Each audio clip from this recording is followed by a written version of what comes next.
단백질 폭탄으로 알려진 두부는 건강식으로 많이 드시는 대표적인 식재료입니다. 그런데 두부를 잘못 드시면 오히려 건강을 해칠 수 있다는 사실 알고 계신가요? 두부를 먹을 때 독이 되는 최악의 경우, 그리고 두부를 어떻게 먹어야 우리 몸에 보약이 될 수 있는지에 대해 알려드리겠습니다. 두부가 오히려 건강을 해치는 첫 번째는 바로 GMO 유전자 변이된 콩으로 만든 두부를 먹을 때입니다. 2018년 보도 자료를 보면 수입콩을 사용해 만든 두부 7종류 중에서 6종류가 GMO 성분이 검출되어 파문이 일었던 적이 있습니다. GMO는 원래 생산성을 향상시켜 식량 부족 문제를 해결하고 비타민, 미네랄 등의 영양소를 강화하거나 질병 저항성을 높여 건강에 도움을 주기 위해 유전자를 변이하여 재배하는 것입니다. 또 제초제나 살충제의 사용량을 줄일 수 있어서 환경오염도 줄일 수 있는 장점이 있습니다. 하지만 이렇게 재배된 것을 섭취했을 때 건강에 대한 안정성 문제와 생태계 파괴 등의 논란은 끊이지 않고 있습니다.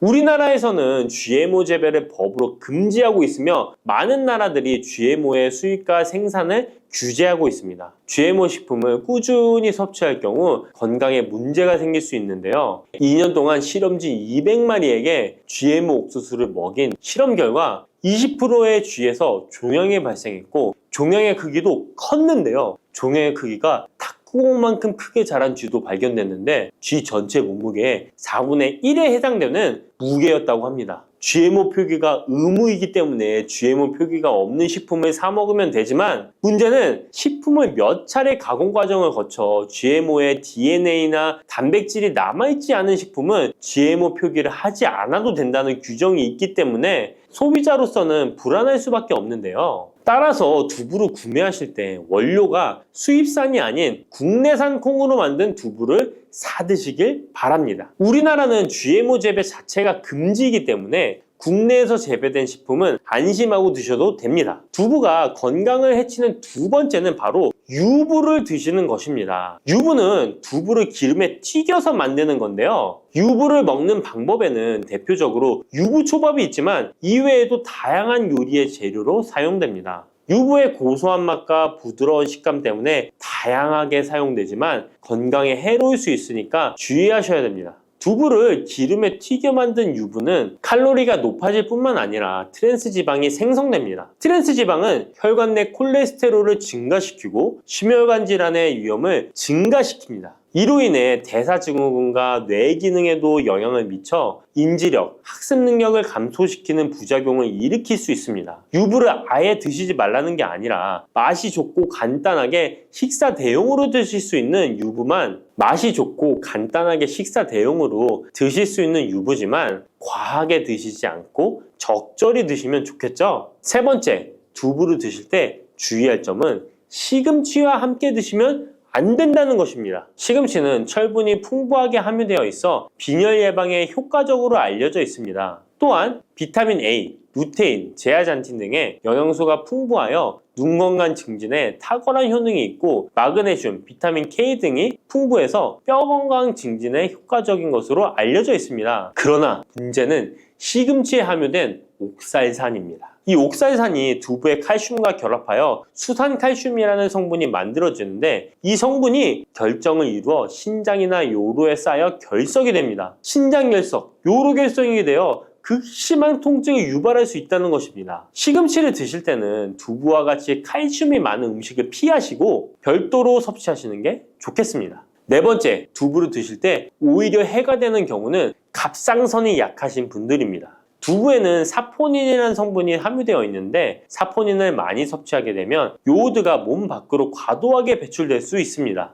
요오드는 갑상선 호르몬의 합성과 조절을 돕는 아주 중요한 성분인데요. 요오드가 부족하게 되면 갑상선 호르몬인 티록신의 생성이 부족하게 되어 갑상선의 기능을 제대로 하지 못하는 상황이 발생할 수 있습니다. 이렇게 되면 갑상선 저하증이 생길 수 있고 무기력해지고 피로가 회복이 잘 안 되면 우울증, 부종, 집중력 저하 등의 다양한 증상을 야기할 수 있습니다. 갑상선에 문제가 없는 분이라면 두부를 많이 드셔도 문제가 되지 않지만 이미 갑상선이 약하신 분들에게는 안 좋은 영향을 줄 수 있는 것입니다. 그렇다면 두부는 어떻게 드셔야 두부의 효능을 최대한 높일 수 있는지 알려드리겠습니다. 두부는 기본적으로 단백질이 풍부한데 이뿐만 아니라 리놀렌산, 레시틴, 피토스테롤 등의 성분이 풍부해서 몸 안의 콜레스테롤 수치를 낮춰주고 혈액순환을 원활하게 해서 동맥경화, 심근경색, 뇌출혈 등의 심혈관 질환을 예방할 수 있습니다. 또한 두부는 체력과 근력을 유지하는 데 큰 도움을 주는데요. 바로 두부의 풍부한 단백질 때문이죠. 근육은 매일 일정량이 새로운 근육으로 대체되기 때문에 매일 단백질을 공급해줘야 되는데요. 우리 몸에 단백질을 공급해주기 위해 정말 유용한 음식이 두부인 것이죠. 또한 두부에는 콜린이 풍부한데 콜린은 알츠하이머성 치매를 예방하는데 탁월한 효능을 발휘하게 됩니다. 두부는 탈모 예방에도 도움이 되는데요. 머리카락의 원료인 단백질을 보충하는데 도움이 될 뿐만 아니라 이소플라본이 풍부해 남성 호르몬을 조절해줍니다. 따라서 호르몬성 탈모 예방에 도움을 줄 수 있는 것입니다. 또한 두부는 건강하게 장수하는 데 도움이 되는데요. 많은 과학자들의 연구 결과 건강하게 장수한 사람들의 특징이 식물성 단백질을 꾸준히 섭취했다는 사실을 발견했고 동물성 단백질을 식물성 단백질로 바꿔 섭취했을 때 사망의 위험성이 낮아진다는 연구 결과도 있습니다.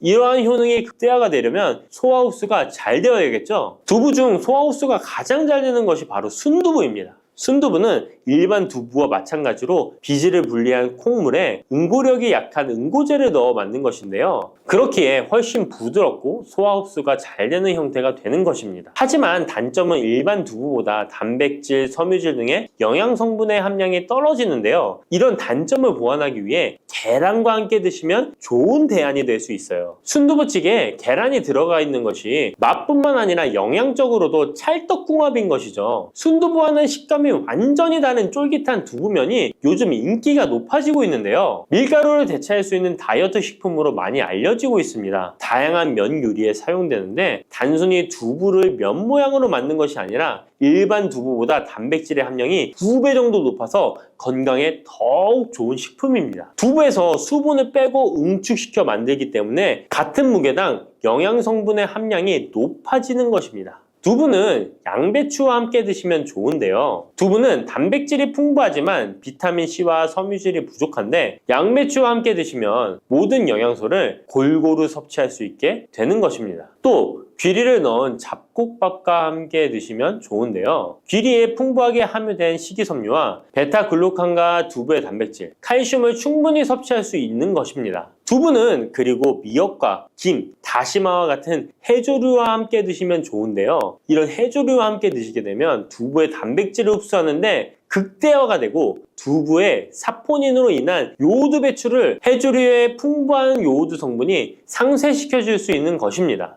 두부와 함께 먹으면 좋은 음식으로는 토마토가 있습니다. 토마토에는 라이코펜이라는 강력한 항산화 성분이 함유되어 있어서 세포의 노화를 방지하고 활성산소를 제거하여 혈관을 건강하게 보호하며 암을 예방하는 효능도 있습니다. 두부와 토마토 그리고 계란까지 함께 살짝 볶아 드신다면 풍부한 영양 성분을 섭취할 뿐만 아니라 암 예방과 체중 감량에도 좋고 피부 미용에도 탁월한 효능을 누릴 수 있습니다. 블루베리는 세계 10대 건강식품에 들어갈 만큼 우리 몸을 건강하게 하는 데 도움이 되는 과일입니다. 최근 10년간 소비량이 가장 많이 늘어난 과일이기도 한데요. 특히 50대 이상에서 급속도로 섭취량이 늘어나고 있습니다. 이렇게 섭취량이 급속도로 올라가고 있는 이유는 블루베리가 먹기에도 편하고 건강에도 좋다고 알려져 있기 때문인데요. 냉동 블루베리의 판매량도 함께 증가하고 있습니다.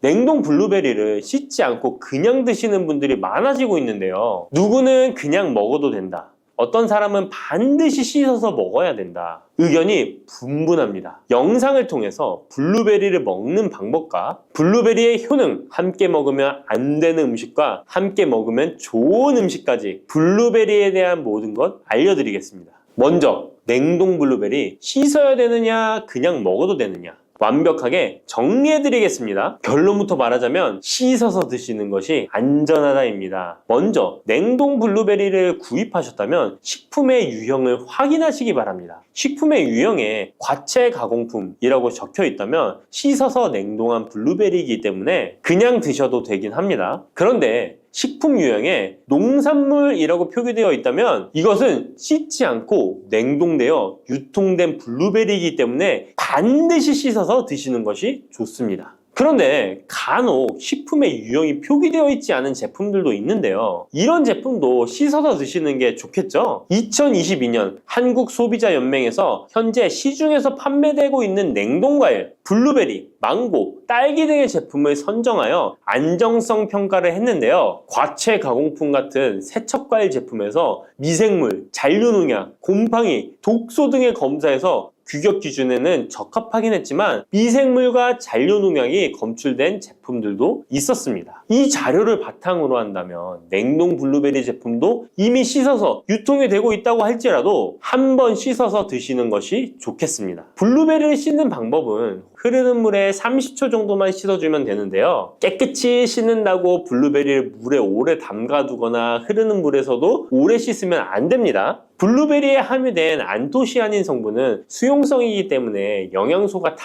빠져나가 버릴 수 있습니다. 잔류농약 또한 수용성이기 때문에 흐르는 물에 30초 정도만 씻어도 충분하니까 걱정하지 말고 드셔도 됩니다. 블루베리는 특별히 생과일보다 냉동 블루베리가 안토시아닌의 함량이 높아집니다. 시드니의 뉴사우스 웨일즈 대학의 연구진이 블루베리를 건조, 냉장, 냉동했을 때 핵심 영양소가 어떻게 변화되는지 실험을 했는데요. 안토시아닌의 함량이 블루베리 1g당 생과일일 때 7.2g이었는데 냉장 보관하여 2주가 지났을 때 5.7mg으로 줄었고 건조했을 때는 4.3mg으로 더욱 줄었습니다. 그런데 냉동 한 달 후에는 8.1mg으로 생과일 때보다 늘어났고 냉동 3달이 지나자 7.9mg으로 소폭 줄었지만 역시 생과일 때보다는 많은 함량이 확인되었습니다. 실험 결과만으로만 보면 블루베리는 냉동으로 드시는 것이 가장 많은 영양 성분을 섭취할 수 있다는 말이 되겠네요. 추가로 눈 건강이나 심혈관 질환, 당뇨 등에 도움이 많이 되는 이 안토시아닌 함량이 개런티된 영양제도 많이 나와 있으니 꼭 블루베리, 빌베리와 같은 영양제를 드시려면 건강기능식품으로 제조된 안토시아닌 함량이 최소 50mg 들어있는 제품을 드시면 좋겠죠? 그렇다면 다른 채소나 과일은 냉동했을 때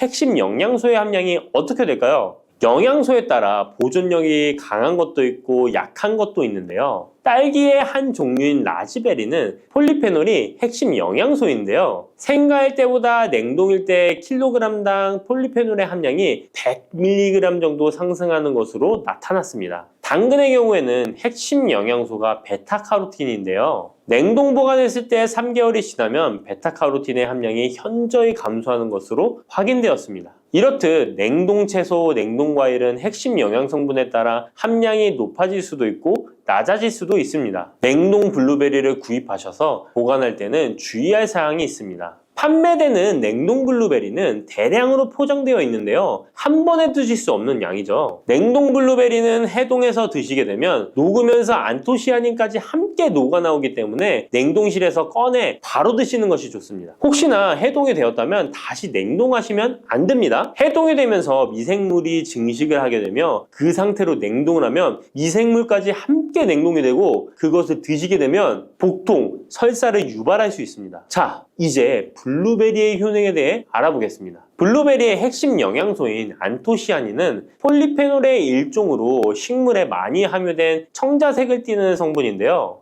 블루베리의 색깔이 짙은 보라색을 띠는 것이 바로 안토시아닌 때문입니다. 안토시아닌의 과일별 함량에서는 빌베리, 블루베리가 가장 높은 함량을 가지고 있는 것으로 알려져 있는데요. 안토시아닌 함량이 높고 좋은 빌베리, 블루베리일수록 드셨을 때 입안에 보랏빛으로 착색이 심하게 되는 경우가 많아요. 인공색소가 아니기 때문에 전혀 걱정 안 하셔도 되고 10분 정도 지나면 자연히 없어지니 시중 빌베리, 블루베리가 포함된 건강기능식품을 드셨을 때 착색이 되더라도 전혀 걱정 안 하셔도 됩니다. 안토시아닌의 가장 큰 효능은 눈을 건강하게 한다는 것입니다. 안토시아닌은 로놉신의 제합성을 촉진하여 시력을 보호하고 백내장, 안구 건조증, 망막염 등의 눈 질환을 예방합니다. 눈의 피로와 노화를 방지하며 초기 근시도 예방하는 것으로 알려져 있습니다. 또한 강력한 항산화 물질인 안토시아닌은 체내 활성산소를 제거하여 세포의 노화를 방지해 주는데 뇌세포의 노화까지 예방을 합니다. 폴리페놀 성분인 안토시아닌은 뇌의 신경세포를 보호하고 신경 전달 물질의 분비를 촉진하여 뇌의 기능도 향상시키며 뇌의 해마를 자극하여 기억력을 향상시키고 치매를 예방하는 데에도 효과적입니다.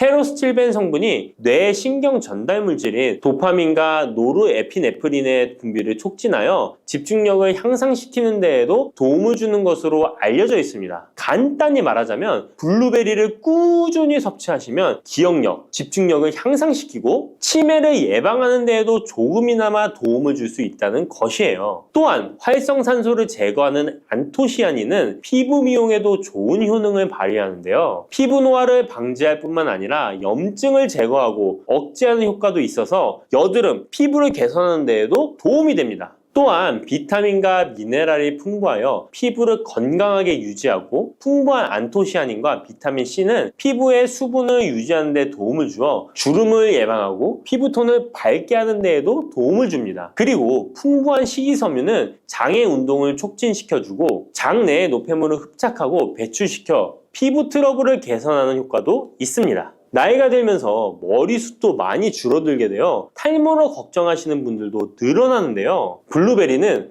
탈모 예방에도 효과적이에요. 블루베리의 안토시아닌은 튼튼한 모발이 자라날 수 있도록 모낭세포를 자극해주고 두피세포의 노화를 예방하여 탈모를 예방하게 되는 것입니다. 또한 블루베리에 함유된 비타민C는 머리카락 조직 형성에 필수적인 성분이고 콜라겐 생성을 촉진하여 모발을 강화하고 두피 건강을 증진하는 데에도 도움이 됩니다. 항산화 성분인 안토시아닌은 머리카락 세포를 손상시키는 자유라디칼을 제거하고 머리카락 손상을 예방하는 데 도움이 되어 탈모를 예방하는 것입니다. 블루베리는 당뇨의 위험이 있는 분들에게 특히 도움이 되는데요. 블루베리는 혈당 수치를 낮추어주고 당분을 에너지원으로 사용하는 신진대사의 과정을 촉진해주는 효능이 있습니다. 미국의 당뇨병 협회는 블루베리를 당뇨병 슈퍼푸드라고 부르며 블루베리를 꾸준히 섭취하면 인슐린 감수성을 향상시키고 혈당을 낮추는 데 도움이 된다고 발표했습니다. 블루베리에 대한 연구를 진행했는데요. 하루에 150g의 블루베리를 섭취한 실험군은 혈당 스파이크의 발생이 낮아졌고 인슐린 수치 또한 낮아진 것으로 확인되었다고 발표했습니다. 블루베리에 함유된 안토시아닌뿐만 아니라 칼륨, 비타민 B6는 심장 건강을 지키는 데 도움을 주는데요. 이 성분들은 체내 콜레스테롤과 혈액의 지방을 감소시켜 혈액순환을 원활하게 해줍니다. 이런 효능으로 심장마비나 협심증을 일으키는 죽상동맥경화증을 예방하는 데 도움을 주게 됩니다. 또한 호모시스테인이 체내에 과하게 축적되면 혈관을 손상시키고 혈전을 생성하여 심장마비, 뇌졸중 등의 심혈관 질환을 유발할 수 있는데요. 블루베리의 풍부한 엽산과 비타민 B6는 호모시스테인의 축적을 방지하여 심혈관 질환을 예방할 수 있습니다. 블루베리는 많이 드시는데 블루베리 잎에는 관심이 별로 없는 것이 사실인데요. 블루베리 잎이 열매의 항산화 효능보다 뛰어나다는 사실 알고 계신가요? 블루베리 잎은 열매보다 안토시아닌 함량이 높고 또한 폴리페놀의 일종인 클로로겐산의 함량도 높아 열매보다 항산화 효과가 20에서 30배 높은 것으로 알려져 있습니다. 놀랍지 않나요?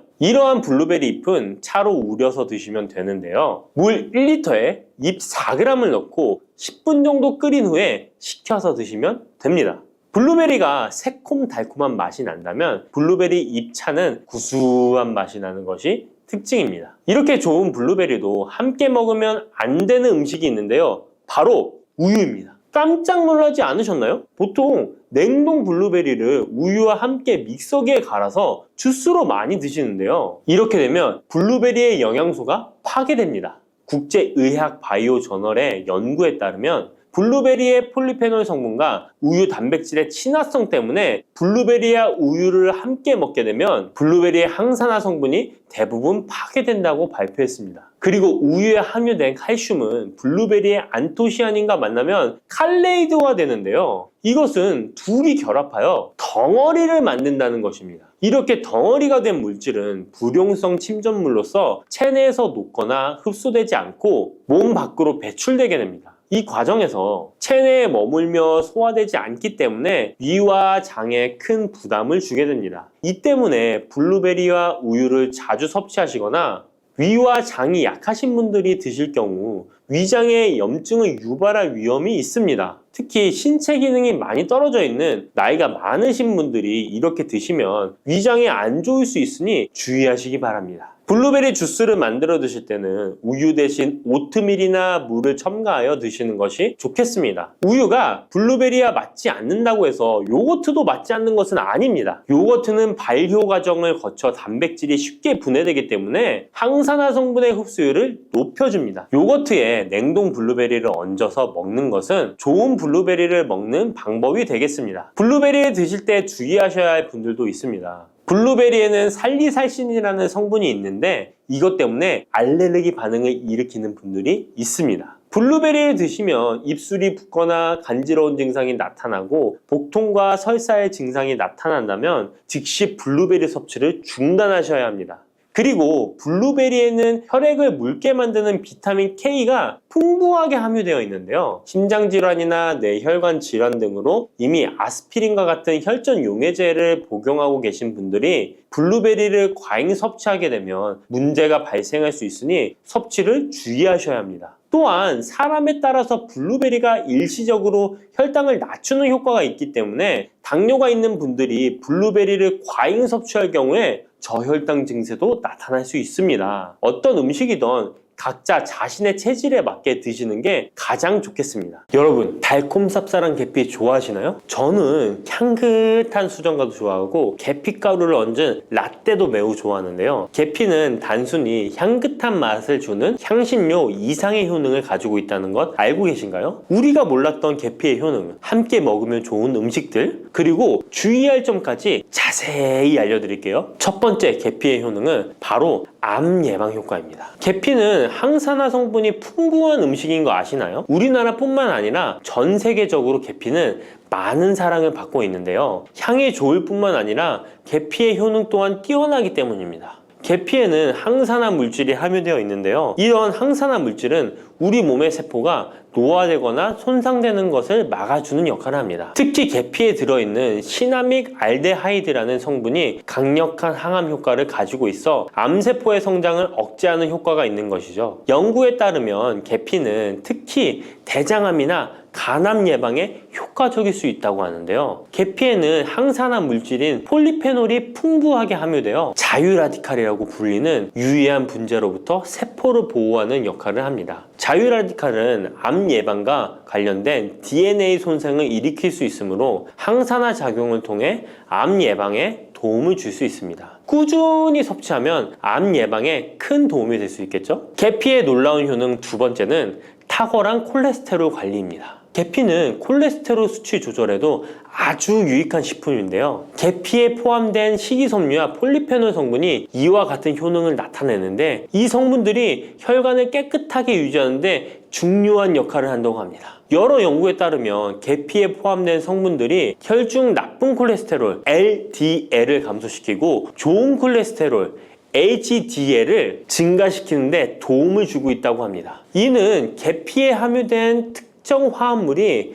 콜레스테롤의 흡수를 억제하고 간에서 콜레스테롤의 생성을 감소시키는 작용을 할 수 있다는 것을 의미합니다. 계피는 체내에서 지방의 축적을 막고 혈관의 건강을 유지하는 데도 중요한 역할을 한다고 알려져 있죠. 고지혈증이나 고콜레스테롤 혈증은 심혈관 질환을 일으킬 수 있는 중요한 위험 요소로 알려져 있는데요. 계피는 이런 위험 요소를 관리하는 데 도움을 줄 수 있답니다. 따라서 계피를 적당히 섭취하면 콜레스테롤을 관리하는 데 유익하다고 할 수 있습니다. 심혈관 질환이 걱정되시는 분들에게는 정말 좋은 식품이죠. 세 번째, 계피의 아주 놀라운 효능은 바로 당뇨병 예방입니다. 당뇨병은 많은 분들이 고통받고 있는 질병이죠. 주위에 당뇨병 때문에 혈당 관리하시는 분들 자주 볼 수 있는데요. 그런데 계피가 당뇨병 관리에 큰 도움이 된다고 하니 놀랍지 않나요? 계피에 함유된 크로모라는 성분이 인슐린 민감성을 높여주어 혈당 수치를 안정시키는데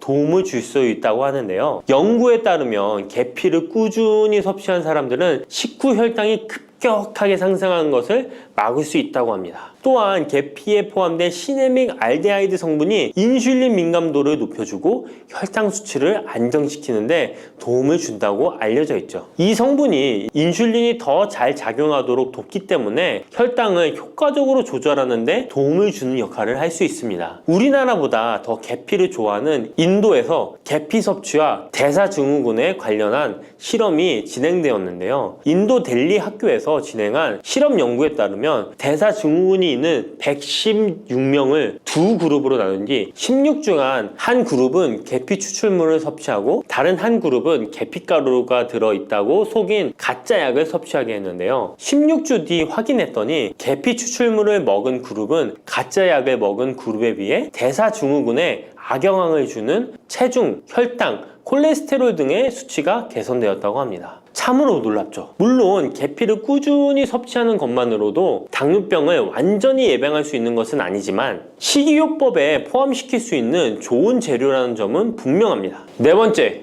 계피의 놀라운 효능은 바로 항염작용입니다. 계피가 항염작용까지 있다니 참 신기하죠? 계피에는 항염증 작용이 있는 화합물이 함유되어 있는데요. 계피에 들어있는 시나믹 알데하이드 성분은 염증을 줄이는데 효과적이라고 연구 결과도 있습니다. 이 성분은 몸속 염증 반응을 억제해 주어 관절염, 근육통, 염증성 질환이 있는 분들에게 매우 유익한 식품이죠. 특히 체내에서 발생하는 염증은 만성적인 질환을 유발할 수 있기 때문에 이를 예방하는 것이 중요한데요. 계피를 섭취하면 몸속 염증을 낮춰주는데 도움을 줄 뿐만 아니라 면역력 강화에도 긍정적인 영향을 미친다고 알려져 있습니다. 겨울철에는 찬바람과 습기로 인해 염증이 쉽게 발생하는데 계피를 섭취하면 몸을 따뜻하게 해주고 염증을 예방하는 데 도움이 됩니다. 계피 섭취가 일상적인 건강 유지, 특히 쌀쌀한 겨울에 아주 좋은 영향을 미친다고 할 수 있죠. 그렇다면 이것들과 계피와 함께 먹으면 계피의 효능이 2배가 된다는데요. 계피와 함께 먹으면 더 좋은 음식은 무엇일까요? 바로 알려드릴게요. 계피와 함께 먹으면 좋은 음식, 첫 번째는 요거트입니다. 계피를 요거트와 함께 먹으면 정말 맛있고 건강에도 좋다는 거 아시는 분 있나요? 혹시 그릭 요거트나 프로바이오틱스 같은 단어들 들어보셨죠? 요거트에는 단백질, 칼슘, 프로바이오틱스 등의 영양소가 풍부하게 함유되어 있는데요. 요거트는 발효식품으로 몸에 좋은 프로바이오틱스가 풍부해서 장 건강에 도움을 주는데 계피와 요거트를 함께 섭취하면 서로 시너지 효과를 낼 수 있습니다. 그리고 계피 항염작용과 혈당 안정 효과가 더해져서 건강을 더욱 향상시킬 수 있죠. 요거트에 계피를 넣으면 소화 기능을 개선하고 특히 요거트에 계피를 넣으면 체내 지방을 태우는데 도움이 되는 효과가 있어 요거트와 계피를 함께 섭취하면 소화를 돋고 체중 관리에도 매우 좋습니다. 그게 다가 아니죠. 계피의 매콤달콤한 향이 요거트와 잘 어울려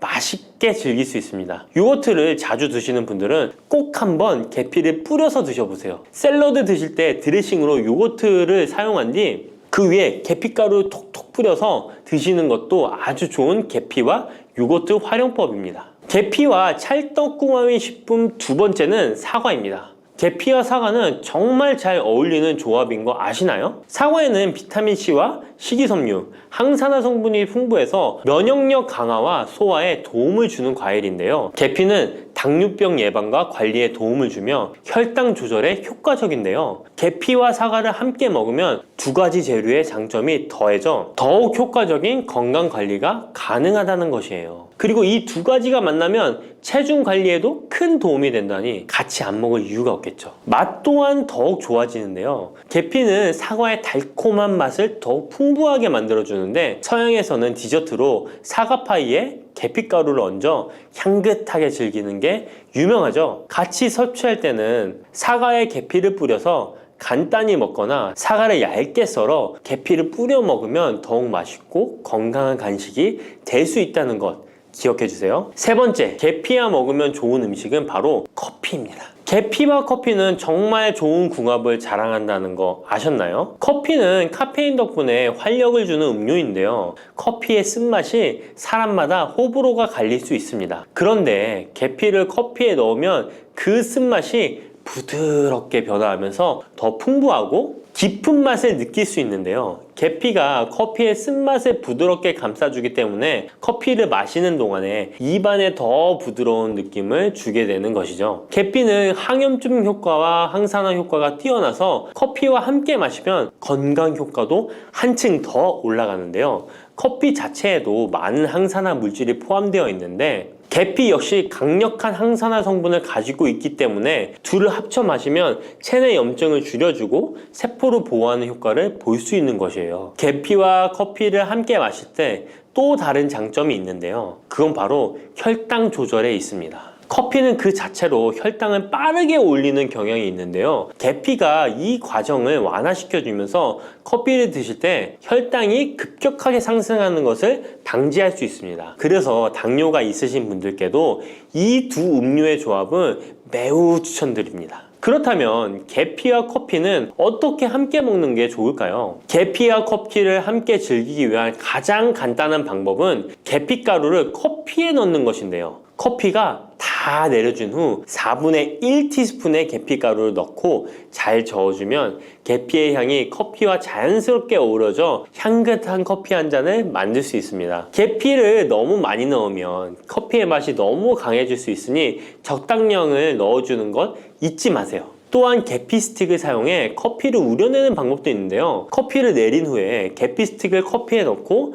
몇 분간 우려내면 계피의 향이 은은하게 배어들어 훨씬 더 맛있고 건강한 커피를 즐길 수 있습니다. 계피 스틱을 사용하면 시각적으로도 멋진 효과를 줄 수 있기 때문에 커피를 더욱 고급스럽고 멋스럽게 즐기고 싶다면 계피와 커피 꼭 한번 같이 우려보세요. 계피와 찰떡궁합 꿀조합을 알려드렸다면 이번에는 계피와 함께 먹으면 몸에 해가 되는 음식이 있다는 것을 알고 계신가요?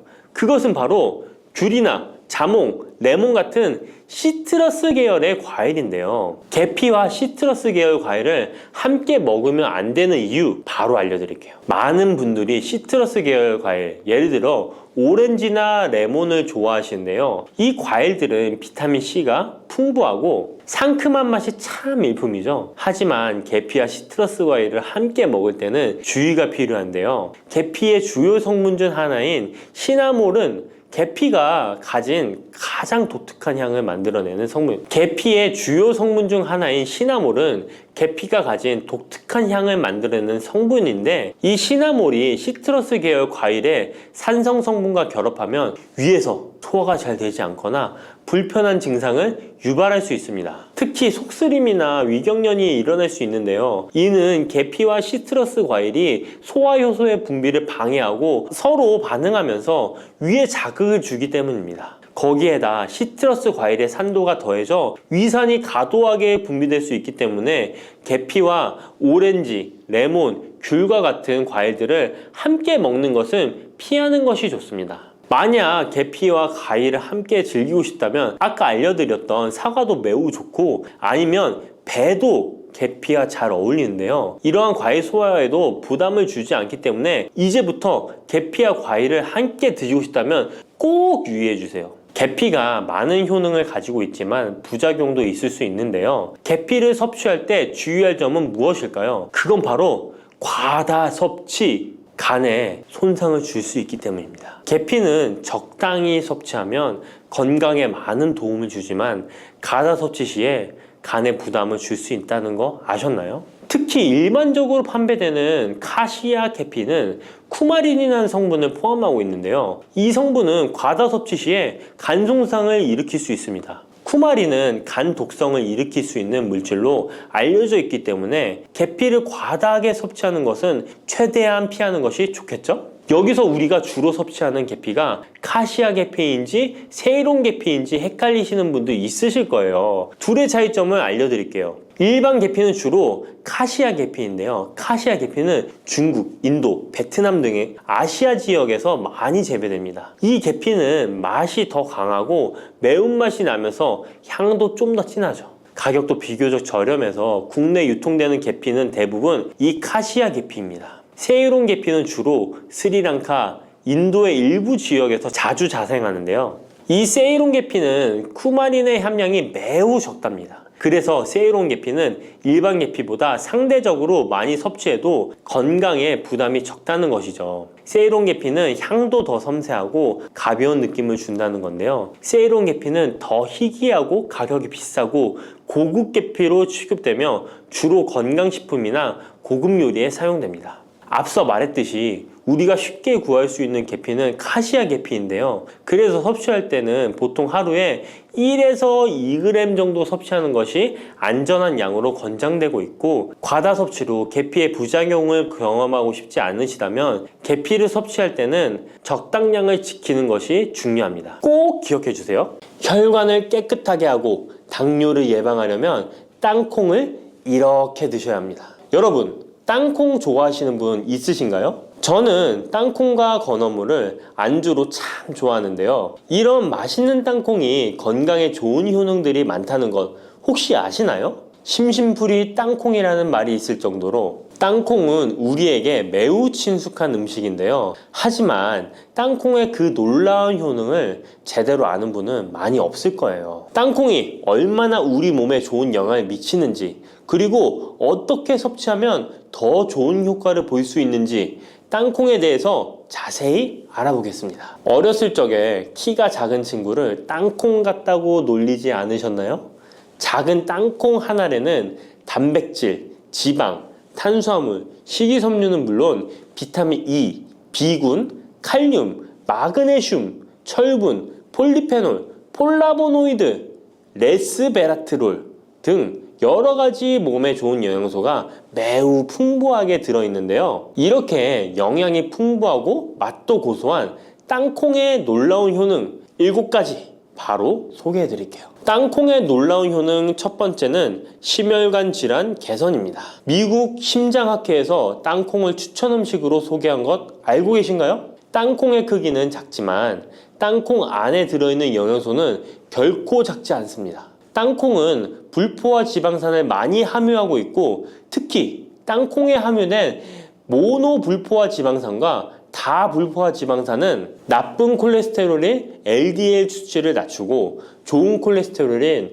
HDL을 높이는 데 도움이 됩니다. 또한 땅콩에 함유된 단일 불포화 지방산은 혈중 콜레스테롤 수치를 낮추는 데 도움을 주는데요. 혈중 콜레스테롤이 낮아져 심장 건강을 지키는 데 매우 좋은 작용을 하는 것이죠. 또한 땅콩은 불포화 지방산이 풍부하고 비타민 E가 풍부하게 들어있어 심혈관 건강에 도움을 주고 혈관을 보호하며 혈액순환과 동맥경화증을 예방하고 심장 질환의 위험을 줄여줍니다. 또한 땅콩은 마그네슘, 칼륨, 식이섬유와 같은 심혈관 건강에 중요한 영양소를 함유하고 있어 혈압을 조절하고 혈관을 건강하게 유지하는 데 도움을 준다는 것 꼭 기억해 주세요. 땅콩의 놀라운 효능 두 번째는 뇌 건강에 도움을 주는 것입니다. 땅콩에는 레시틴과 비타민 E가 들어있는데요.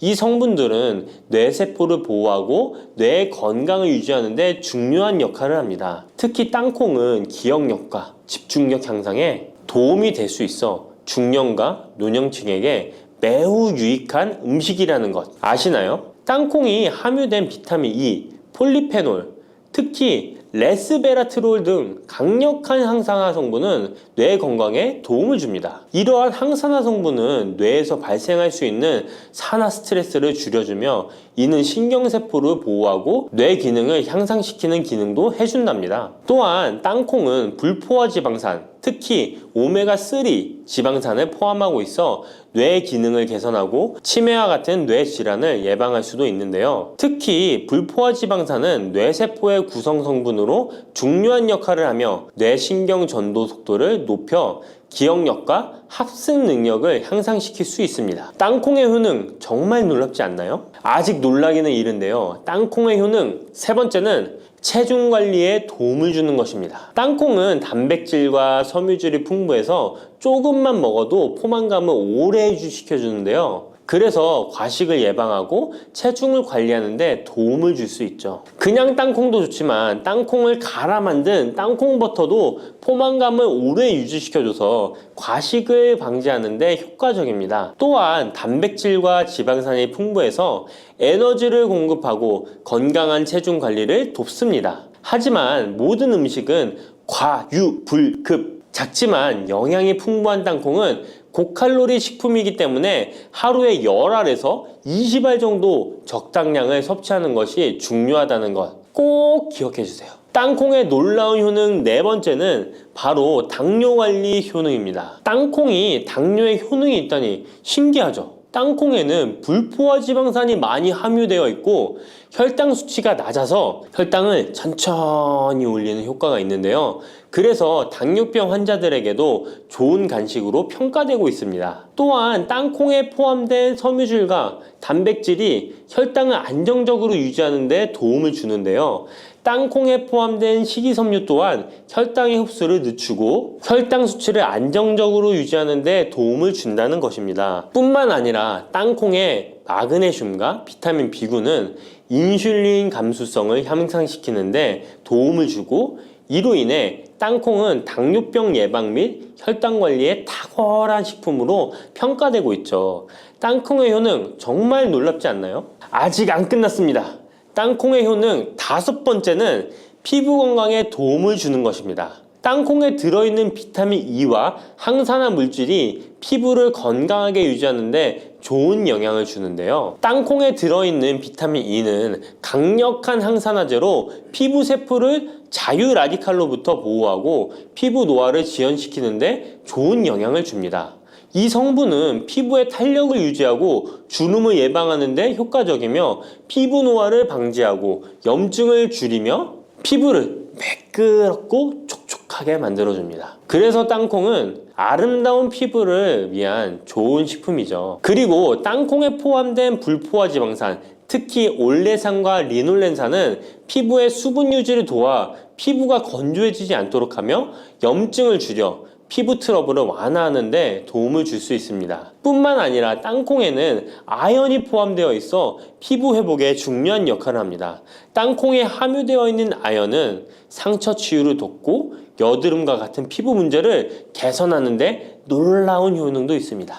땅콩의 효능 여섯 번째는 소화 건강에 도움을 주는 것입니다. 땅콩에는 식이섬유가 풍부해 소화 시스템에 좋은 영향을 주는데요. 식이섬유는 장의 움직임을 촉진시켜 변비를 예방하고 장내에 유익한 미생물의 활동을 도와줘서 장 건강에 매우 좋은 환경을 만들어줍니다. 또한 땅콩에 포함된 불용성 섬유는 특히 장을 자극해 배변을 원활하게 하고 장의 건강을 유지하는 데 중요한 역할을 하는데요. 이 섬유는 장에서 물을 흡수하여 변을 부드럽게 만들어줍니다. 땅콩의 놀라운 효능 일곱 번째는 좋은 단백질과 건강한 지방 섭취에 좋은 공급원입니다. 땅콩은 고기나 다른 동물성 단백질에 비해 지방이 적고 채식주의자나 비건이 단백질을 섭취할 때 아주 유용한 대체 식품이 될 수 있는데요. 100g의 땅콩은 약 25에서 30g의 단백질을 함유하고 있다는 것 아시나요? 우리가 흔히 좋은 단백질 공급 식품이라고 생각하는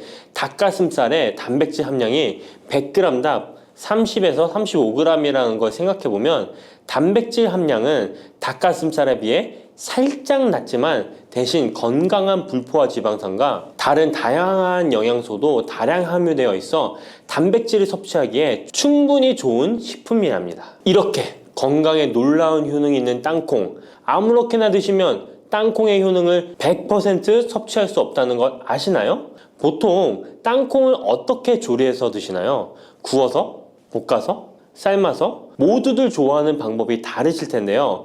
생땅콩을 먹는 것이 가장 좋다라고 들으신 분들도 있으실 거예요. 과연 땅콩을 가공하지 않고 생으로 먹는 것이 가장 좋은 방법일까요? 정답은 아니오입니다. 생땅콩에는 독성이 있을 수 있는 물질인 아플라톡신이 포함되어 있을 수 있기 때문에 이를 피하기 위해서는 반드시 충분히 익혀 먹어야 하는데요. 볶거나 구운 땅콩은 아플라톡신을 제거할 수 있어 안전하게 섭취할 수 있지만 그보다는 땅콩을 삶아서 먹는 것이 더 건강에 좋다는 것 알려드릴게요. 땅콩을 삶았을 때 더욱 건강에 좋은 이유 몇 가지가 있는데요. 바로 알려드릴게요. 첫 번째, 삶은 땅콩은 볶은 땅콩에 비해 항산화 성분이 더 많습니다. 볶을 때 일부 항산화 성분이 파괴될 수 있고, 또한 땅콩의 껍질에는 폴리페놀과 레스베라트롤이 풍부하게 함유되어 있기 때문에 땅콩을 볶은 뒤 버리는 껍질은 이런 몸에 유익한 성분들을 섭취할 수 없기 때문입니다. 두 번째, 삶은 땅콩은 과일산이 더 적고 식이섬유도 풍부한데 이로 인해 소화가 더 용이합니다.